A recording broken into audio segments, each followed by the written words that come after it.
VIP Music Medley present.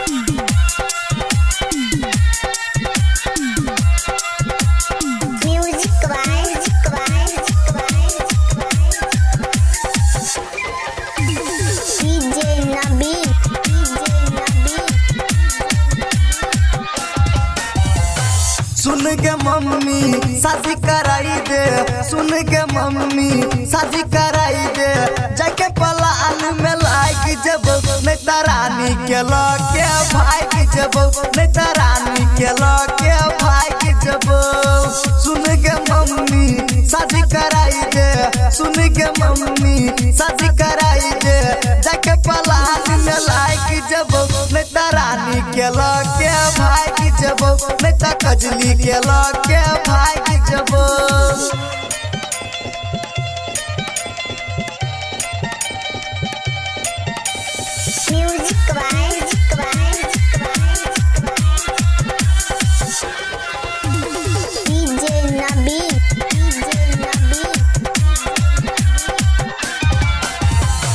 कौन कमी छे ओकरा में मम्मी जे करे छे नकार गई बेटा दहेज के कमी छे दहेज के। हाँ कौन कमी छे ओकरा में मम्मी जे करे छे नकार गई पापा के कह के तू सेट करा दे लगन बीतल जाय छे गई करबो ने काम काज भले तू पिटी है करबो ने काम काज भले तू पिटी है धन संपत्ति सब हारी जब नेता कजली के लका भाई के जब नेता रानी के लका भाई के जब माँ लक्ष्मी जी रमपुरा बाजार रमपुरा बाजार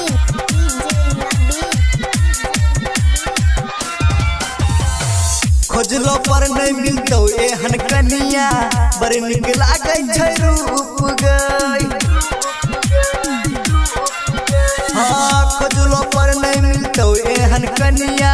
बड़ निक लागे छै रूप गई। शहर छोड़ देहात में रहै छै कदे न मामला सेट गई। गायक सरोज मम्मी तोरा कहै छौ, गायक सरोज मम्मी तोरा कहै छौ, जाके हम फसरी लाइक जब नेता कजली के लका भाई के जब नेता रानी के लका भाई के जब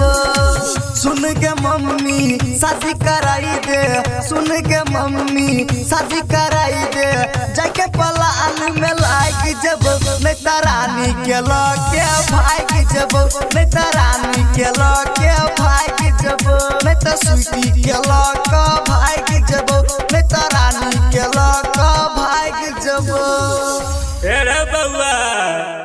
कहे छी रानी के लक भाई जब तेरा मौसा के माल लगे छती।